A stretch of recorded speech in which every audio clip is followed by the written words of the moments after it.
Vous avez certainement entendu parler de cette ville qu'on appelle Tchassifiar, dans l'oblast de Donetsk.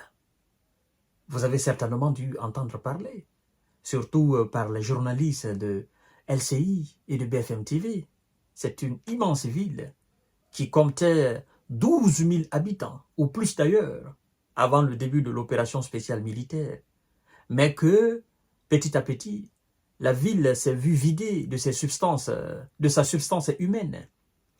Et aujourd'hui, les troupes russes viennent de franchir une ligne très importante, défensive, de l'armée ukrainienne autour de cette ville.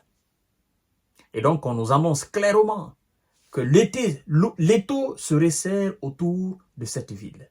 Les Russes sont en train d'encercler cette très grande ville, très logistique pour l'armée de M. Zelensky et ses supplétifs occidentaux.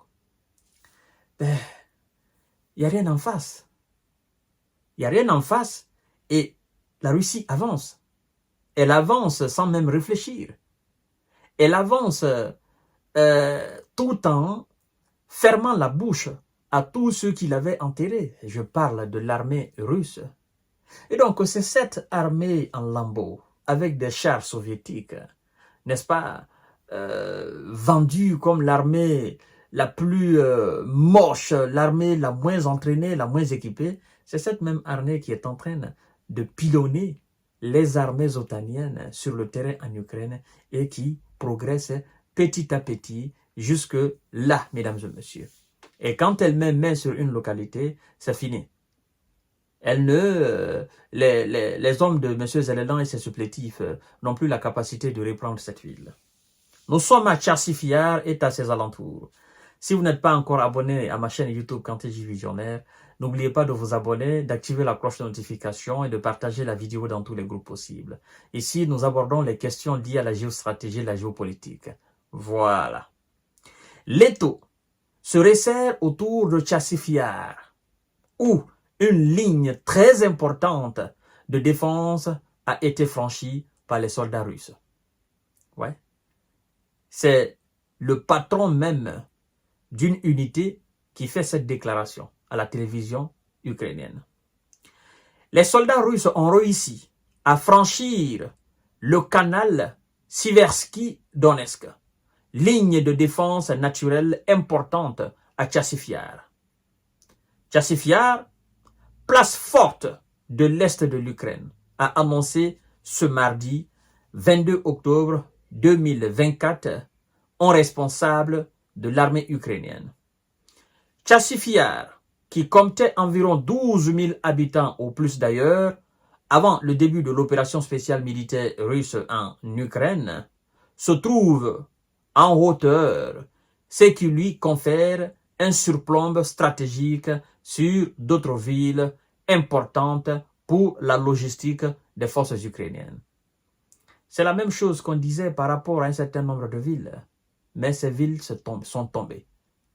Et donc, si la Russie a mis le cap de ce Tchassifiar, Tchassifiar va tomber. Ce qui était un obstacle, parce que ce n'est pas la première fois que la Russie tente de conquérir Tchassifiar, mais auparavant, c'était des incursions que la Russie faisait.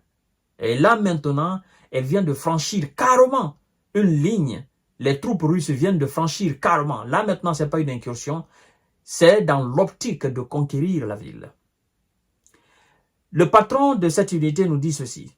L'ennemi a réussi, parlant de la Russie, il dit, je cite, « L'ennemi a réussi à percer notre ligne de défense, mais il n'y a pas de défaillance critique et nous ne sommes pas sur le point de perdre Tchassifiar. » A déclaré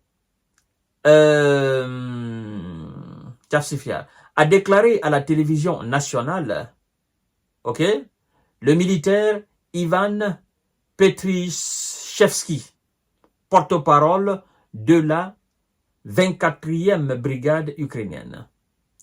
L'avancée des soldats russes a cependant été bloquée, ce qui nous en prend. Et les combats se poursuivent, a ajouté le soldat. Les troupes russes avancent.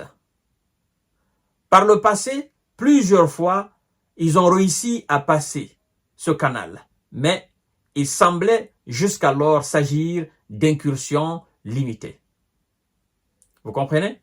Mais cette fois-ci, c'est les troupes même qui sont entrées en grande quantité avec du matériel militaire russe. Mesdames et messieurs et mesdemoiselles, vous savez, la Russie de Vladimir Poutine a fixé un objectif. Vladimir Poutine a dit que l'objectif fixé est le Donbass. Et donc, il n'est pas pressé. Les soldats russes ne sont pas aussi pressés sur le terrain. Ils ont une méthode. Je vous apprends ça aujourd'hui, une méthode. En fait, ce qui fatigue les Ukrainiens, c'est le fait de constater que la Russie peut enchaîner 2, 3, 4, 5, 6, 7, 8, 10 assauts par jour du même endroit. C'est-à-dire, lorsqu'ils envoient des premières unités qui font un assaut, les Ukrainiens repoussent cela. Il y a un deuxième qui est envoyé, qui n'a rien à voir avec le premier. Et pendant ce temps, les mêmes militaires ukrainiens qui ont repoussé le premier, c'est les mêmes qui feront face au deuxième. Et si le deuxième est repoussé, il y a un troisième qui est envoyé qui n'a rien à voir avec le premier et le deuxième. Pendant ce temps, du côté ukrainien, ce sont les mêmes soldats. En fait, cette manière de procéder, cette manière russe de procéder en faisant des assauts, épuise considérablement les militaires ukrainiens. C'est comme un match de football. On vous dit, il y a une équipe qui a plus d'hommes. Vous comprenez? Et cette équipe, on vous dit, l'équipe peut changer autant qu'elle veut les joueurs. Si elle veut même, elle peut changer les 24 joueurs. D'accord? Pendant ce temps, en face d'elle, il y a une équipe qui ne change pas.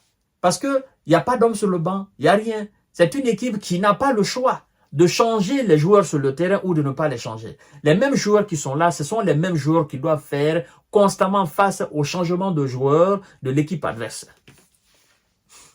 Et ça fatigue, ça épuise de façon inqualifiable. Ils peuvent mener des assauts la journée, ils peuvent le faire la nuit. Pendant que les soldats de M. Zelensky tentent de se reposer, ils enchaînent. C'est-à-dire, ils peuvent passer toute une nuit ou tout un jour à pilonner.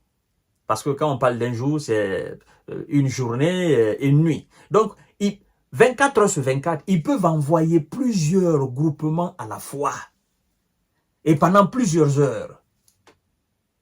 Et donc, voilà un peu pourquoi on dit que les soldats de M. Zelensky sont en manque d'hommes.